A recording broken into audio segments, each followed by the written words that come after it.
সস্তার কিছু বস্তা পচা আলুর মতো কিছু মানুষ সমাজে এতটা পরিমাণে নোংরাভাবে সমাজটাকে কলুষিত করছে ধারণা নেই।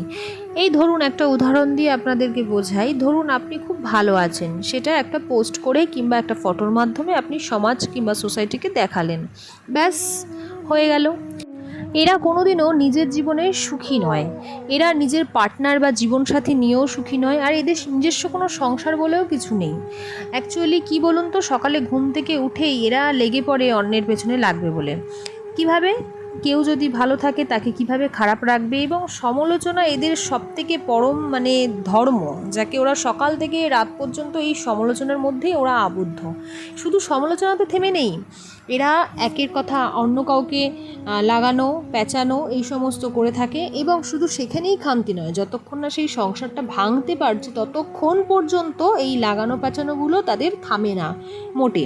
এবং সংসারটা ভাঙার পরেও পর্যন্ত তারা দেখার চেষ্টা করে অন্য মানুষকে দিয়ে যে সত্যিই কি তার কাজটা হয়েছে। কতটা পরিমাণে নোংরা মানসিকতার মানুষ হলে এগুলো সম্ভব এই সমস্ত করা। এখনকার দিনে প্রচুর পরিমাণে এই সমস্ত মানুষ বেড়ে গেছে।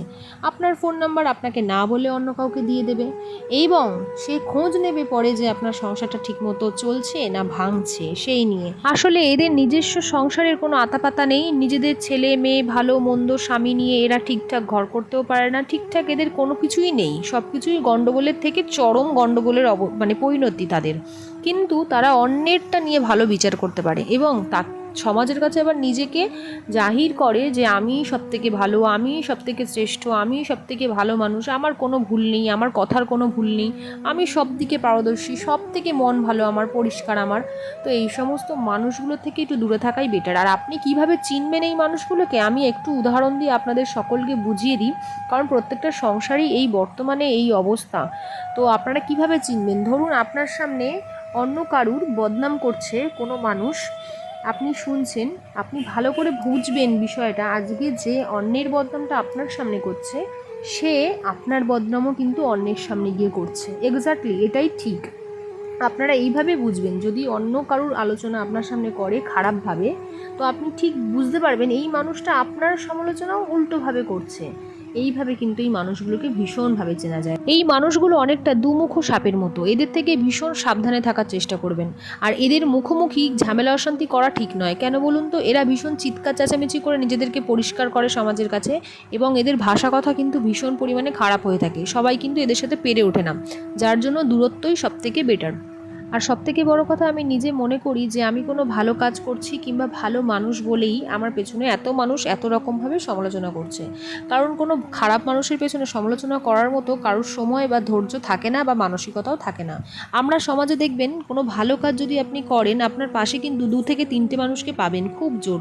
কিন্তু একটা খারাপ কাজ করে দেখুন, আপনি সমাজে প্রচুর মানুষকে আপনি পাবেন পাশে, সাপোর্ট করবে প্রচুর মানুষ। তো ভালো কিছু করার জন্য কিন্তু বেশি মানুষ থাকে না পাশে। তো আপনি যদি ভালো হয়ে থাকেন তাহলে দেখবেন আপনার সমালোচনার বা আপনার বদনাম করার মানুষের সংখ্যাই কিন্তু বেশি পরিমাণে থাকবে। আর আমি কেমন এটা আমার থেকে ভালো কেউ জানে না, আর ওপরওয়ালার থেকে ভালো কেউ জানে না। আর আমি ওপরওয়ালাকে ভীষণ পরিমাণে বিশ্বাস করি, যার জন্য ওপরওয়ালার চোখে পরিষ্কার থাকাটাই আমার কাছে সবথেকে বেশি জরুরি। তাই আমি কেমন ওপরওয়ালা জানে ভালো করে, আমার কাউকে প্রমাণ দেওয়ার কোনো প্রয়োজন নেই। আর আমাকে যারা ভালোবাসবে তারা আমার সাথে মিশবে, আর যাদের ভালো লাগবে না আমাকে তাদেরকে দূর থেকেই রাম রাম। কিন্তু দয়া করে আপনারা এই সমালোচনাগুলো বন্ধ করুন, কেন এই সমালোচনার জন্য আপনারা অনেক সময় নষ্ট করে নিজেদেরকে কিন্তু খারাপ বা কলুষিত করছেন ভগবানের চোখে, এবং অন্যের সংসার ভাঙার জন্য সেই পাপের খেসারতও কিন্তু আপনাদেরকে দিতে হবে। কর্মা ইজ ব্যাক, কর্ম কোনোদিনও বিফলে যায় না। আপনি যদি ভালো কর্ম করেন অবশ্যই ভালো ফল পাবেন। যদি আপনি আমার জন্য ভালো কোনো কর্ম করে থাকেন, আমি যদি সেই ফলটা আপনাকে নাও দিই, অন্য কেউর কাছ থেকে হলেও পাবেন। আর যদি আপনি খারাপ কোনো কর্ম করে থাকেন, সেই ফলটাও কিন্তু আমি যদি নাও দিতে পারি, ওপরওয়ালা ঠিকই অন্য কারোর কাছ থেকে আপনাকে ফেরত দেবেই। তাই সবসময় মনে রাখবেন, কর্ম যতদিন কিন্তু ভোগ না করবেন ততদিন কিন্তু এই পৃথিবী ছেড়ে আপনি কোথাও যেতে পারবেন না। তাই কর্ম আপনাকে ভোগ করে যেতে হবে প্রত্যেককে। তাই বলি, ভালো খারাপ সমালোচনা করার আগে কিংবা অন্যের সংসার ভাঙার আগে 10 বার ভেঙো, কারণ এই জগৎ সংসারে তুমি ততক্ষণ থাকতে হবে যতক্ষণ তুমি তোমার কর্ম খণ্ডাবে না। ধন্যবাদ। তো যাই হোক, এই কথাগুলো কতজনের সাথে মিল হয়েছে অবশ্যই কমেন্ট করে জানিও। আর এখন বর্তমান সমাজে প্রত্যেকটা সংসারে ভাঙার কারণে তৃতীয় ব্যক্তি দায়ী থাকে। যতই তোমরা স্বামী স্ত্রীর মধ্যে মিল থাকুক না কেন, তৃতীয় ব্যক্তি কিন্তু ডিস্টার্ব করছেই কোথাও না কোথাও, কাউকে না কাউকে। তো অবশ্যই কমেন্ট করে জানিও কথাগুলো কতটা সঠিক মনে হয়েছে তোমাদের কাছে। আর আমার আমসত্ত্বটা কিন্তু আমি এরকমভাবেই পার্ট বাই পার্ট, লেয়ারের পর লেয়ার করে করে একটা মোটা ধরনের আমসত্ত্ব তৈরি করে ফেলেছিলাম।